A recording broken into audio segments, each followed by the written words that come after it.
Glória a Deus. Podem sentar, irmãos. Seja bendito o nome do Senhor para sempre. Aleluia. Quanto amor que tem nos demonstrado, Senhor. E como avisei aos irmãos, domingo passado, nós iniciamos domingo passado uma série de ministrações tendo o livro de Gênesis como base. Nós não iremos cumprir uma ordem cronológica, irmãos. Nós iremos extrair algumas experiências, algumas narrativas do livro, não de maneira cronológica, mas com certeza Deus há de ministrar, de nos abençoar. E nesta manhã teremos como base a experiência em que Abraão passou e foi provado por Deus. Eu lhe convido a abrir a palavra do Senhor em Gênesis capítulo 22. Gênesis capítulo 22. Antes da leitura, vamos orar, meus irmãos. Deus de amor, Deus de graça, aqui estamos, ó Deus, diante da Tua palavra, que é revelação especial, Senhor. O Senhor, de maneira amorosa, tem se revelado através da palavra a cada coração aqui, Senhor. E o meu desejo, a nossa oração, Deus, é que o Senhor fale, é que o Senhor possa estar nos ensinando, que o Senhor possa moldar as nossas vidas segundo a Tua palavra. Usa-me como instrumento em Tuas mãos para o louvor da Tua glória. Aleluia, amém, Senhor. Gênesis 22, eu estarei lendo até o versículo 14. Nos diz a palavra: depois dessas coisas, pôs Deus Abraão à prova. Ele disse: Abraão, lhes respondeu: eis-me aqui, Senhor. Acrescentou Deus: toma teu filho, teu único filho Isaque, a quem amas, e vai-te à terra de Moriá, oferece-o ali em holocausto, sobre um dos montes que eu te mostrarei. Levantou-se, pois, Abraão de madrugada, e tendo preparado o seu jumento, tomou consigo 2 dos seus servos e a Isaque, seu filho, rachou lenha para o holocausto, e foi para o lugar que Deus lhe havia indicado. Ao terceiro dia, erguendo Abraão os olhos, viu o lugar de longe. Então disse a seus servos: esperai aqui com o jumento, eu e o rapaz iremos até lá, e havendo adorado, voltaremos para junto de vós. Tomou Abraão a lenha do holocausto e a colocou sobre Isaque, seu filho.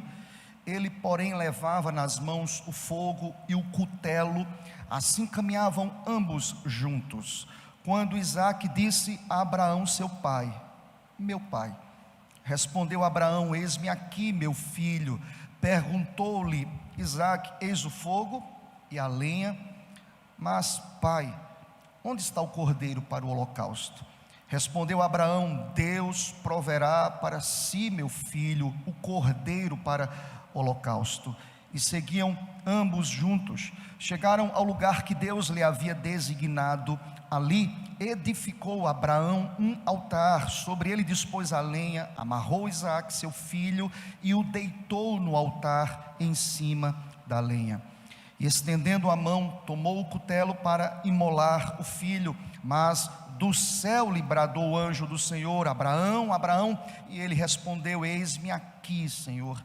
Então lhe disse: não estendas a mão sobre o rapaz e nada lhe faças, pois agora sei que temes a Deus, porquanto não negaste o filho, teu único filho. Tendo Abraão erguido os olhos, viu atrás de si um carneiro preso pelos chifres entre os arbustos. Tomou Abraão um carneiro e o ofereceu em holocausto em lugar de seu filho. E pôs Abraão por nome aquele lugar: o Senhor proverá. Daí dizer-te até o dia de hoje: no monte do Senhor se proverá. Aleluia, amém. Deus é o Deus da provisão, meus irmãos. Glória a Deus por isso. É interessante, irmãos, esta semana eu estava assistindo uma aula do professor Heber Campos Júnior, e ele dizia em sua aula que é impressionante como Deus, ele, de maneira muito piedosa, misericordiosa, Deus se revelou de forma inteligível e de forma coerente aos homens. Ele vai dizer mais, que Deus é cognoscível, ou seja, Deus se pode conhecer de Deus, se pode conhecer através de sua revelação. Este, dizia ele, é o único ponto confiável da nossa relação com Deus, a partir daquilo que Deus resolve oferecer ao homem através de sua revelação, que é a palavra. Deus se permite se conhecer. É interessante, irmãos, que nós não nos achegamos a Deus, mas é Ele que vem a nós, Ele que se revela, Ele que resolve estabelecer relacionamento. E o texto que lemos mostra-nos que Abraão estava experimentando uma experiência de prova, porque Deus, segundo a sua própria vontade, resolveu estabelecer isso na vida dele.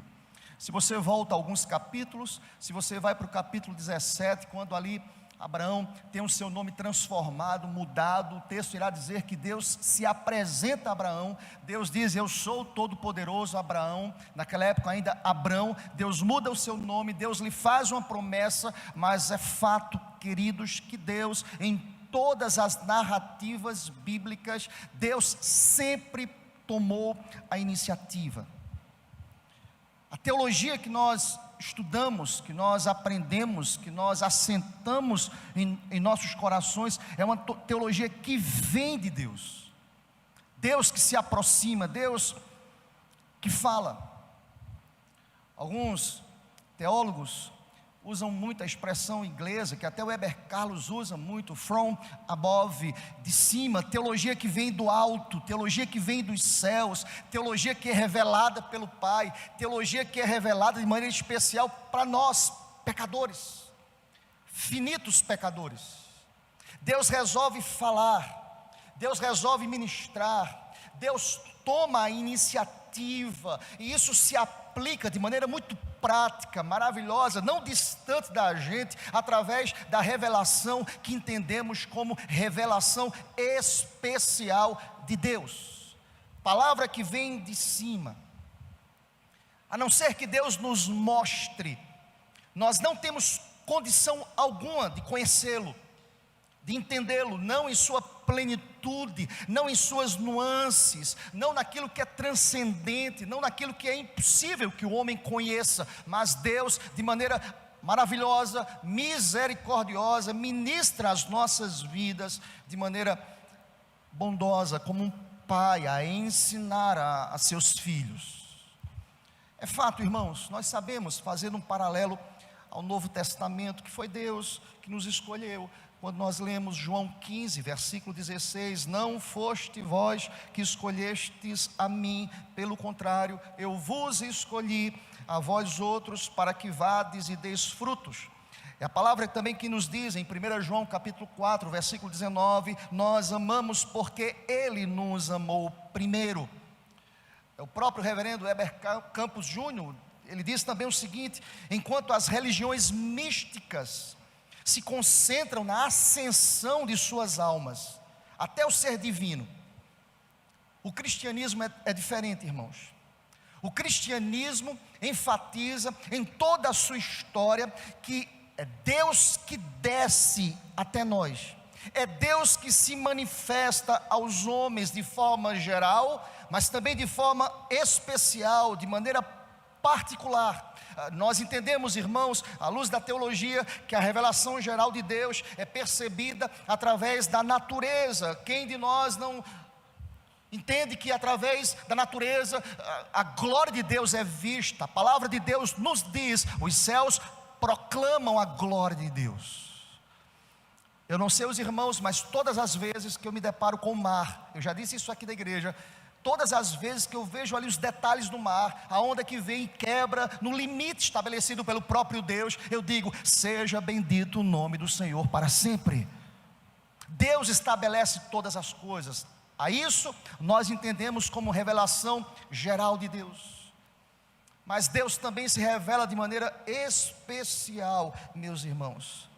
E a maneira especial de se revelar é através da palavra, da sua voz, daquilo que Ele determina, daquilo que Ele estabelece, daquilo que Ele, de maneira soberana, sinaliza aos filhos. E aí, querido, eu chamo a sua atenção que a relação de Abraão sempre foi uma relação submissa à voz, à vontade, o querer de um pai que se relaciona com os seus filhos. E graças a Deus por isso, que Deus nesta manhã, de maneira piedosa, misericordiosa, está se relacionando conosco através da sua bendita palavra. Aleluia. Michael Horton, grande estudioso dos conceitos teológicos de Calvino, ele vai dizer algo interessante, irmãos, no seu livro Doutrinas da Fé Cristã. Ele vai dizer que desde que a principal mensagem das Escrituras, que é o desdobramento do mistério de Cristo, que se revela através da história, desde que isso aconteceu, quando Deus resolve falar com o homem, se relacionar, estabelecer, criar, determinar, a única fonte confiável dessa revelação ou dessa relação é a revelação, é a palavra. Não existe outra fonte confiável, irmãos. É Deus falando diretamente aos homens. Aí ele diz algo interessante, Michael Horton. Ele vai dizer o seguinte: seria estranho, e presta atenção no que ele vai dizer, seria muito estranho se disséssemos ao nosso cônjuge, ou para outras pessoas que amamos, que nós queremos viver com elas, que nós queremos gastar tempo com elas, que nós queremos ter comunhão com eles regularmente, mas nada queremos saber sobre eles, suas características, suas conquistas, suas histórias pessoais, coisas de que gostam e de que não gostam, e saber a respeito dos planos para o futuro. Que relação estranha. Nós falamos, nós amamos o cônjuge, mas nós não queremos estabelecer uma relação íntima com o nosso cônjuge. Nós amamos a família, mas nós não queremos saber acerca de suas conquistas, acerca do que eles sonham, acerca daquilo que eles projetam. Ele vai dizer, Michael Horton, assim é o filho que diz: eu amo Deus, eu desejo a Deus, eu confio em Deus, eu quero relação com Deus, mas eu não quero saber daquilo que Ele de fato requer de mim. Eu não estudo acerca dele, eu não me aprofundo acerca do que ele revela, eu não sei o que ele quer, porque os meus olhos não estão postos em sua revelação especial. Presta atenção, querido, se eu desejo uma relação íntima com Deus, só existe um caminho para essa relação, aqui está nesta manhã a palavra, que é a revelação, que é a voz, que é a palavra de um pai que resolveu se relacionar com seus filhos. Aleluia. Você deseja vida com Deus como filho? Você quer conhecer o Pai? Senta com Ele, escute a voz dEle, em nome do Senhor. Abraão foi alguém que viveu de maneira muito prática esta relação, que é uma relação submissa à voz de Deus. Teologia vem de cima e se revela a nós através da palavra. Você crê nisso? Amém, querido? A grande crise hoje dessas igrejas que procuram o entretenimento para lotar os bancos da igreja, é porque essas igrejas, elas colocam aquilo que de fato é essencial para o culto à parte. Não existe culto sem palavra, irmãos. Não existe ajuntamento sem palavra. Não existe adoração sincera, melhor dizendo, sem palavra. Não existe culto verdadeiro sem que a palavra não venha nortear o nosso coração. Abraão foi alguém que viveu na escola da fé, mas ele viveu nessa escola alicerçado nas palavras de Deus. Se não, vejamos, essa é a nossa proposta nesta manhã, olhar para a experiência de Abraão, que é provado pelo próprio Deus, através de sua palavra. Tem muito crente querendo as bênçãos de Deus, e amém, não é pecado, irmão, desejar as bênçãos, mas não existe bênçãos de Deus longe de sua palavra. É bem melhor estar no deserto, na prova, com a palavra de Deus, do que nos oásis da vida, sem a palavra de Deus. O oásis é passageiro, é efêmero, se corrói, fica no tempo, mas é a própria palavra que é a revelação especial de Deus que diz: mas as minhas palavras permanecem para sempre, aleluia. Eu quero ficar com aquilo que é para sempre, eu quero viver com aquele que se relaciona para sempre, que não tem uma relação de barganha, não, para sempre, que derrama amor incondicional. Eu não apresento para Deus nenhuma condição para que Ele me ame. Abraão é a prova disso. Deus resolveu amá-lo, Deus resolveu prová-lo. E algumas pessoas podem dizer: mas pastor, eu já estou tão velho para essas coisas. Eu já passei dessa fase, pastor. Ser provado por Deus, presta atenção, irmãos. Abraão tinha mais de 100 anos quando foi provado aqui por Deus. Alguém já disse, foi o escritor Warren Wiersbe, ele vai dizer o seguinte: que nunca somos velhos demais para enfrentar novos desafios, para lutar novas batalhas e para aprender novas verdades. Diz mais ele: quando paramos de aprender, nós deixamos de crescer, e quando deixamos de crescer, nós paramos de viver. Há tempo para todo propósito debaixo dos céus. Independentemente das nossas idades, Deus continua nos provando e, sobretudo, Deus continua nos amando, aleluia. Abraão é a prova disso. Com mais de 100 anos, nós temos aqui o registro em Gênesis capítulo 22, a maior prova pela qual Abraão teve de passar.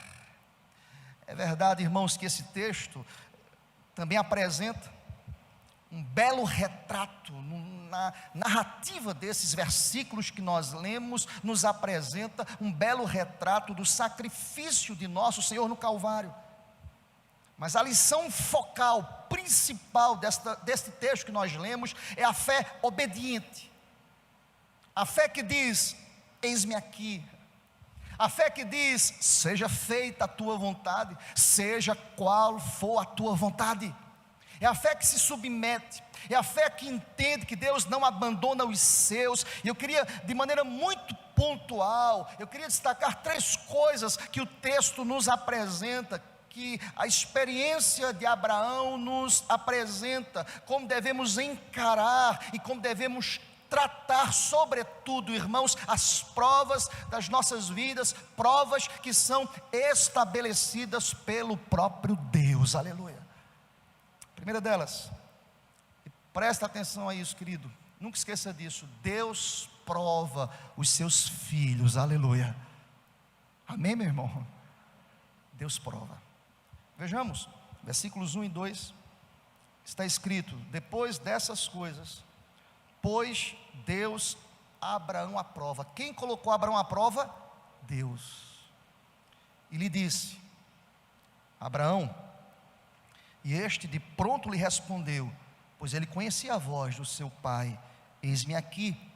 E acrescentou Deus: toma teu filho, teu único filho Isaque, a quem amas, e vai-te à terra de Moriá, oferece-o ali em holocausto, sobre um dos montes que eu mesmo irei te mostrar.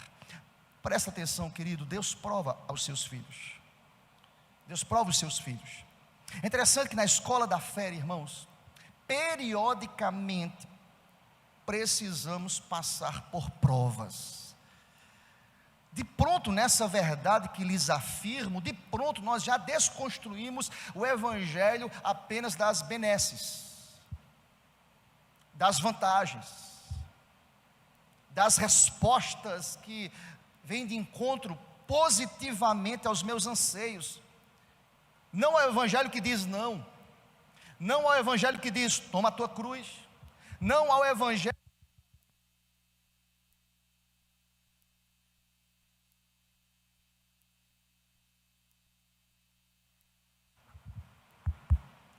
Não o evangelho que nos apresenta provas. E primeiramente, irmãos, eu queria entender com os irmãos, o primeiro tópico a ser observado nesta narrativa, irmãos, é que o ponto focal desta história, e algumas pessoas imaginam que é isso, não é o perigo que Isaque correu, mas o ponto central dessa narrativa, irmãos, é o perigo que Abraão correu em sua relação com Deus. Eu vou explicar isso, irmãos. Algumas pessoas, na ótica e na perspectiva humana, imaginam, coitado de Isaque, é fato, é o filho. Mas o que está em foco aqui, irmãos, é a obediência de Abraão, é a sua relação com Deus, é aquilo que Deus havia prometido para ele, irmãos. Praticamente aquilo que nós vivenciamos todos os dias. Deus tem ministrado e às vezes somos incrédulos, somos desobedientes. O que está aqui em jogo, se eu posso usar essa palavra, permitam-me, é a fé de Abraão, é a obediência de Abraão, em não retrucar, em olhar, em entender que ele precisava obedecer a Deus. Deixa eu explicar uma coisa para os irmãos. A palavra hebraica provou, aqui no texto, provar, não significa induzir ao erro, nada disso, mas significa, a ideia original significa testar alguém para ver se o mesmo prova ser digno. O Senhor Deus estava provando Abraão, o Senhor estava testando Abraão. Há uma diferença entre provar e tentar. Nós sabemos à luz da palavra que Satanás tenta com o fim de quê? De destruir. Deus não, Deus prova, Deus nos testa. Para quê, pastor? Para nos fortalecer. Em outras palavras, Deus prova a quem Ele ama. Em outras palavras, se você está sendo provado, diga: Deus, eis-me aqui, seja bendito o teu nome para sempre. A primeira coisa que nós entendemos nesse texto é que Deus prova os seus filhos. Se você prestar atenção, percebam a palavra usada por Abraão no versículo 1. Olha para o texto. Ele respondeu: eis-me aqui. Eis-me aqui, Senhor.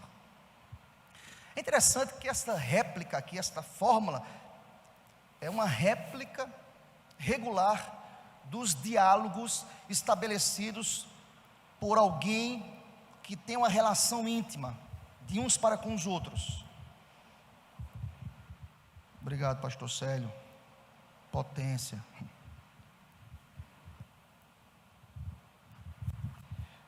Eu acho que é o mesmo som, mas a gente acostuma com esse, com a marcazinha azul, né? A gente fica, vamos usar aqui na bênção. Não, está amarrado, viu, Aguinaldo? Vou nem replicar o que o Aguinaldo disse, é porque é azulino, está amarrado, está amarrado. Deixa para lá. Deixa eu voltar aqui, irmãos. Já desconcentrou, está vendo, presbítero? Falando... que eu falo desses negócios, essas tentações, ó, isso aí, ó, Deus prova, viu? Irmãos, Abraão usa essa fórmula que é regular das relações íntimas de alguém que é superior a outro. Deixa eu explicar para vocês: pai e filho, rei e súdito. Esta é uma partícula enfática usada aqui por Abraão nesta cena. E ele vai dizer isso no verso 1, ele vai dizer isso lá no verso 11, se você for lá para o verso 11, ele respondeu: eis-me aqui. Interessante, Abraão não tem ousadia de dizer outra coisa, ele não tem ousadia de determinar nada, como algumas igrejas pentecostais: eu determino isso, eu não aceito. Sabe de nada, inocente. Não aceite, meu filho, sabe de nada. O pai da fé, que estava sendo provado por Deus, disse: eis-me aqui. Quem tem autoridade? O pai. Quem tem autoridade? O rei. O súdito não pode dizer nada. Então, como filho, eu só posso dizer: eis-me aqui. Eu só posso me submeter. Eu não posso retrucar. E esta, irmãos, é a segunda verdade nessa segunda parte. Primeiro, Deus prova os seus filhos. Segundo, concentre-se nas promessas de Deus, não nas explicações. Amém, meu irmão? Pastor, não é para estudar, não. Tem que estudar. Mas tem coisas que nós não iremos entender com a nossa capacidade intelectual. Vai conversar com alguém cético sobre a trindade, a triunidade de Deus. A gente crê, irmãos, porque nós temos um elemento que é essencial: a fé. E sabe qual é a minha crise? É quando alguém que tem a fé, que foi dada por Deus, tenta convencer um cético que não tem o Espírito Santo sobre a trindade. Ele não vai entender nunca. É fé. Esse elemento que é um divisor de águas em qualquer vida, é dom de Deus. Há momentos na vida, irmãos, que nós devemos nos concentrar nas promessas, não nas explicações. É o que acontece com Abraão, irmãos. E essa segunda verdade que lhes afirmo, ela se concentra do versículo 3 ao versículo 5. Se você olhar para o versículo 3, está escrito o texto, está escrita a palavra: levantou-se, pois, Abraão de madrugada. Abraão, naquela mesma madrugada, naquele mesmo momento, no calor dos acontecimentos, Abraão se levanta. O que é que se aprende com isso? Eu aprendo com Abraão a obediência espontânea. Eu vou obedecer. Se Deus mandou, eis-me aqui. Eu preciso ouvir a voz do meu Senhor. Eu preciso entender. Se você estuda, querido irmão, os acontecimentos históricos na vida de Abraão, nós iremos perceber como foi incrível Abraão olhar, por exemplo, para o seu próprio corpo já adormecido e crer na promessa de que teria um filho. Seria ainda inacreditável, pense comigo, que ele pegasse seu filho, o filho de todas as promessas de Deus, e humanamente falando, colocasse tudo a perder. Mas diz a palavra que ele se levanta na mesma madrugada para obedecer. E o que é que ele faz? Verso 3, ele se levanta, ele prepara o seu jumento, ele toma consigo 2 dos seus servos, ele toma seu filho Isaque, ele racha a lenha para o holocausto e foi para o lugar que Deus lhe havia indicado. Vamos pensar comigo, eu gosto de ler a palavra vendo os detalhes. Irmãos, se ele rachou a lenha, se ele preparou o jumento, se ele fez uma série de coisas, ele não dormiu, irmãos. Ele passou o tempo todo preparando o cenário, o enredo dos fatos que iriam acontecer depois dessa madrugada. Estou falando de um pai que prepara tudo para conduzir o filho. Eu estava lendo o comentário do reverendo Hernandes Dias Lopes, ele dizia o seguinte, me chamou a atenção: a fé, ela não é cega, pois a fé está edificada sobre Deus. Por isso a fé não discute, a fé obedece. Dizia mais ele: Abraão foi chamado o pai da fé, e ele demonstrou essa verdade em sua vida.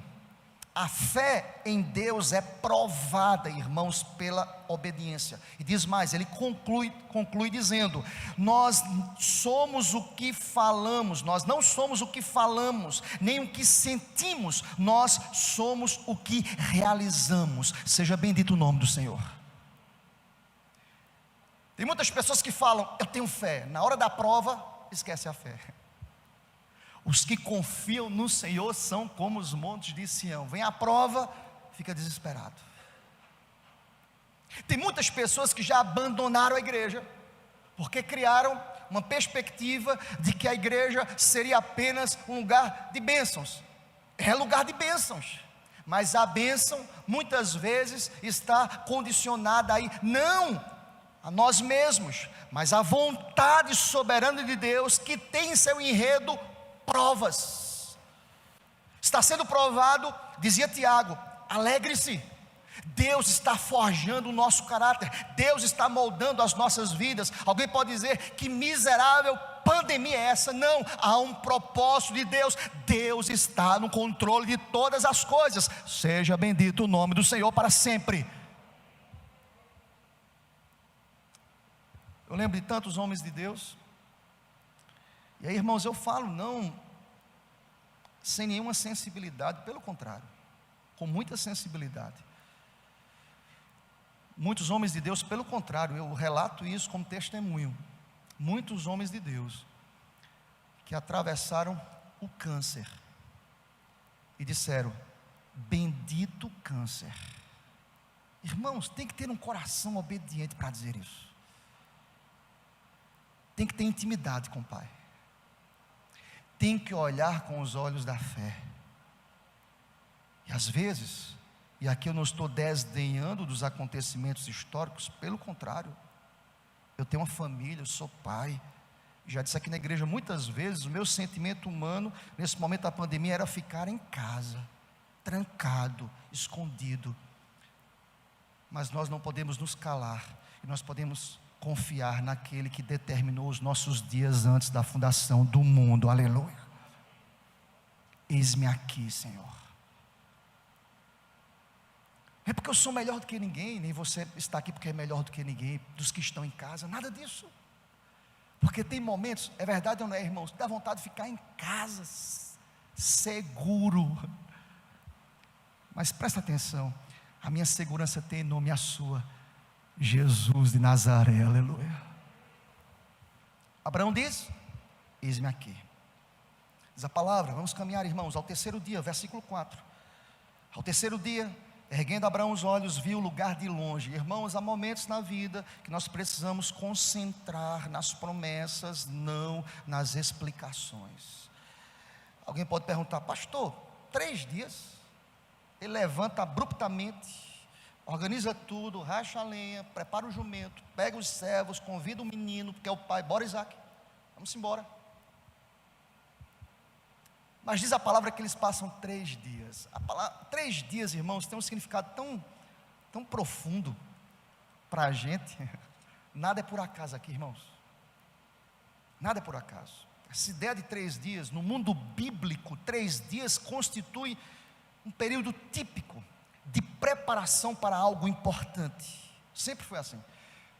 Por exemplo, se você ler Mateus 12:40, diz a palavra: porque assim como esteve Jonas 3 dias e 3 noites no ventre do grande peixe, assim o Filho do Homem estará 3 dias e 3 noites no coração da terra. Por que 3 dias, pastor? Primeiro, pelo significado tão profundo. Irmãos, lembrem-se, se você nunca pensou nisso, essa narrativa aponta para o sacrifício de Jesus. Não por acaso a expressão aqui 3 dias, essa conta cronológica, há um porquê disso. Aponta o sacrifício perfeito, o cordeiro, a provisão do cordeiro. Mas por que também 3 dias, irmãos? Para que possamos aprender também que esse extenso intervalo de tempo é tempo oportuno para nos ensinar que Abraão não foi precipitado, mas a sua fé foi resoluta. Ele passa 3 dias conversando com o filho que ele vai sacrificar. Ele tem tempo para desistir, irmãos. Ele tem tempo para mergulhar em seus próprios pensamentos. Ele tem tempo para dizer, humanamente falando, logicamente falando: eu sou pai, que coisa louca, coisa sem lógica. Ele tem tempo para isso. Muitas vezes nós também temos muito tempo. Nós ponderamos, nós analisamos, nós colocamos os riscos. Será que vai poder? Será que pode? Será que não pode? Abraão, com a sua fé resoluta, disse: eis-me aqui, Senhor. Glória a Deus. Olha para o verso 5, diz a palavra: então disse a seus servos: esperem aqui. Depois que ele viu um dos montes lá em Moriá, ele disse: espera aqui, eu vou com meu filho ali, com o rapaz, até lá, e nós vamos adorar, e nós voltaremos, aleluia. Louvado seja o nome do Senhor. Há momentos na vida que nós precisamos crer nas promessas, não nas explicações. Qual a lógica disso, humanamente falando? Nenhuma. Ele vai sacrificar e diz: voltaremos. Olha aqui para mim, queridos. Na nossa relação com Deus, às vezes nós não temos explicações lógicas, mas nós podemos concentrar as nossas mentes e os nossos corações naquilo que Deus fez, faz e fará para a glória do seu próprio nome. Primeiro, Deus prova os seus filhos. Segundo, concentre-se nas promessas de Deus, não em suas explicações. Muitas vezes precisamos concentrar naquilo que Deus prometeu. E para a gente terminar, em nome de Jesus, terceira e última verdade, compreende do versículo 6 ao versículo 14: dependa único e exclusivamente da provisão de Deus. Eu vou repetir: dependa único e exclusivamente da provisão de Deus. Eu não sei vocês, mas quando ele pega o menino, pega o seu filho, eu falo como pai, meus irmãos, pega o filho. Abraão tem plena convicção de que Deus iria providenciar. Porque ele responde isso, irmãos? Porque ele tem a plena convicção de que Deus é o Deus da provisão. A sua vida de fé foi uma vida de experimentos de provisões de Deus. Abraão não é um teórico da fé. Abraão é alguém que vivia dependente de Deus. Abraão está com um menino que é fruto de uma promessa ilógica. Vocês lembram o contexto? Abraão e Sara já haviam cessado o costume. Em outras palavras, trazendo para o nosso contexto, eles não tinham mais relações sexuais. Estava velhinho. Mas Deus disse: eu vou agir. Acaso, irmãos, olha para mim, acaso a coisa demasiadamente impossível para Deus? Nada. Ele é o Senhor de todas as coisas, em nome de Jesus. Pastor, há coisas impossíveis para mim, há coisas que eu não posso resolver, há coisas que eu não acrescento. A palavra diz que eu não acrescento um côvado à minha vida. Olha para mim, querido, Deus é Senhor. Se Ele quiser que aconteça, há de acontecer, porque não há impossibilidade para Deus, em nome de Jesus. Ele é o Deus que cura, Ele é o Deus, é o mesmo Deus.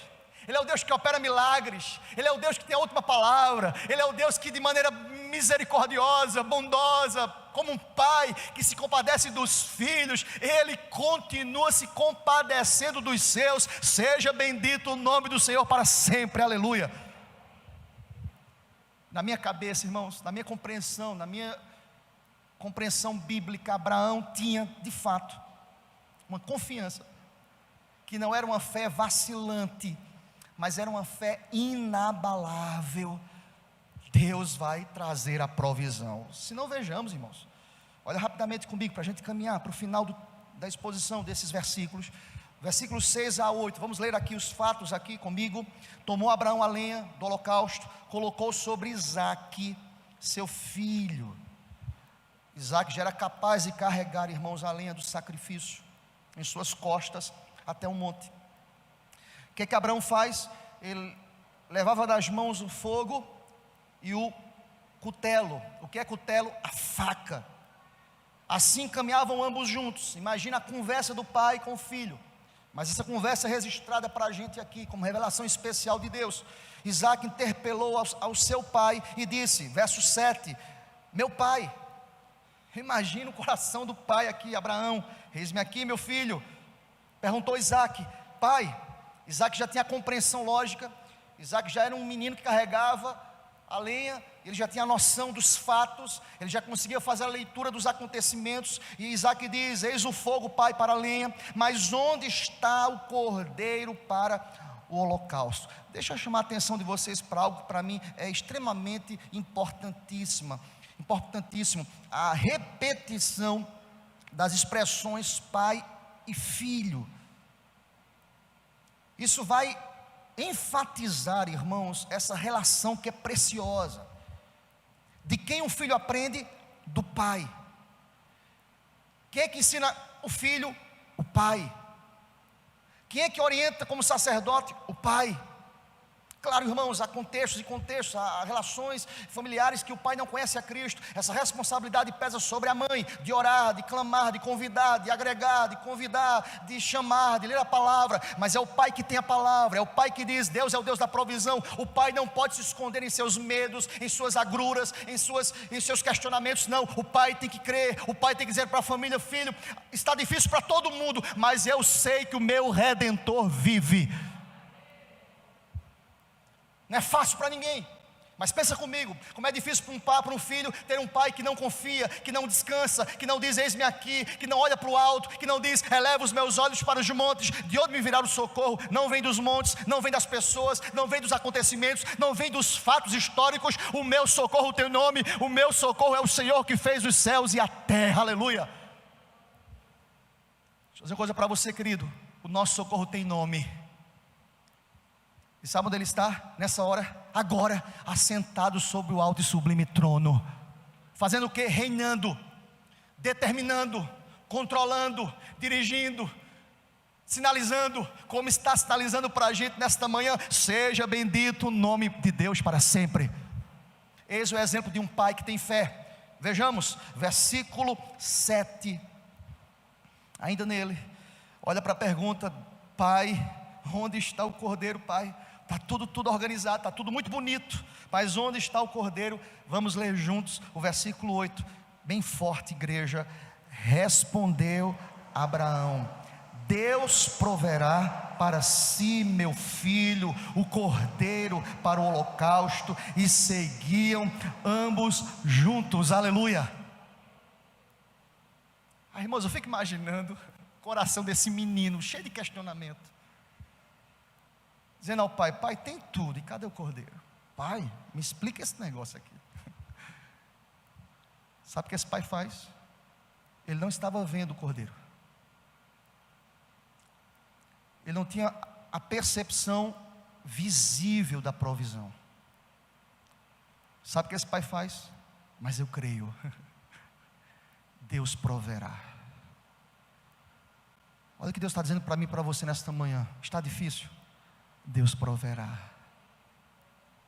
Está complicado? Para todo mundo, Deus proverá.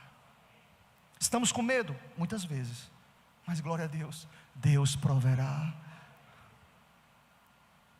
A aflição tem batido a nossa porta, por vezes. Tem horas que nós não sabemos o que fazer.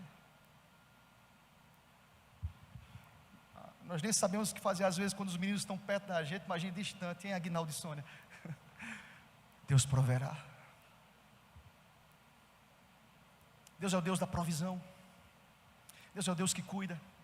Deus é o Deus que traz ao coração, aos nossos corações, a certeza de que Ele não nos desampara. A fé de Abraão na palavra o capacita a caminhar. O verso diz: seguiam ambos juntos. Aquele coração incrédulo, temeroso do menino, incerto, com medo, aflito, olha para o pai, que o pai diz: Deus proverá. Aquele menino agora caminha, aquele menino agora estava crendo, aquele menino agora estava confiante: se o meu pai disse isso, de fato Deus proverá. Sabe por que Isaac confiou na palavra do pai? Porque Isaac era fruto de um milagre. Eu imagino quantas vezes Abraão conversou com Isaac: meu filho, você é fruto de um milagre. Glória a Deus, aleluia. Quantas vezes Isaac disse: pai, conta essa história de novo, pai. Meu filho, eu e sua mãe já estavam estacionados, estava velhinho, e Deus manda 3 varões, Deus e 2 anjos, na frente da minha tenda, um calor escaldante. Eu vi de longe os anjos, e o próprio Deus, Ele vai entender isso depois. E eu providenciei comida, meu filho, eu fiz um monte de coisa. E o anjo, o próprio Deus disse: olha, eu vou voltar, e Sara dará à luz um filho. E Sara sorriu, sua mãe não confiou, filho. Ela ficou rindo, ela duvidou. eu voltarei, terás um filho. Eu fico imaginando as histórias. Você é filho de um milagre. Quantos que estão aqui nesta manhã que são frutos de um milagre de Deus, aleluia. Você é fruto de um milagre. Quantos que estão aqui hoje à noite, que já passaram por crises, por enfermidades, famílias, aqui, várias pessoas que já foram provadas. Nós podemos dizer para os nossos filhos, nós podemos dizer para a igreja hoje, nessa manhã, eu posso subir nesse púlpito e falar para vocês, Deus proverá, porque na minha vida, em muitos momentos, Deus providenciou de maneira soberana a sua vontade, aleluia. Não tenha medo, querido, creia, em nome de Jesus. E o texto fecha, para a gente caminhar para o final aqui, irmãos. Vamos caminhar comigo. Chegaram, verso 9, ao lugar de que Deus lhe havia designado. Sabe o que ele fez ali? Ele edifica um altar a Deus, irmãos. Nenhuma prova pode furtar do nosso coração a adoração a Deus. A primeira coisa que ele faz ali é edificar um altar. Ele dispôs a lenha, ele amarra Isaac, ele deita no altar em cima da lenha, ele estende a mão, ele toma o cutelo, a faca para matar, para imolar, para sacrificar, melhor dizendo. Mas do céu bradou uma voz que é inconfundível, glória a Deus. Olha aqui para mim, querido. Quando Deus fala, é inconfundível. Abraão. Lembram da partícula usada por Abraão? Ele não questiona, ele diz, eis-me aqui. Em outras palavras, sabe o que Abraão disse? Eu sabia, Deus, que na hora certa o Senhor ia falar comigo. Eis-me aqui. Então, de maneira soberana, ele providencia o substituto para o holocausto. Ele amplia mais as suas promessas e bênçãos a este veterano da fé. E ele diz, verso 12: não estendas a mão sobre o rapaz, nada lhe faças, pois agora sei que temes a Deus, porquanto não me negaste o filho, teu único filho. Tendo Abraão erguido os olhos, viu atrás de si um carneiro preso pelos chifres entre os arbustos. Tomou Abraão o carneiro e o ofereceu em holocausto em lugar de seu filho. E pôs Abraão por nome aquele lugar. Vamos ler juntos o nome desse lugar? O Senhor proverá. Bem forte, queridos. O Senhor proverá. Todas as vezes que estiver difícil na tua vida, diga, o Senhor proverá. Glória a Deus. As portas se fecharam, o Senhor proverá. Está difícil, o Senhor proverá.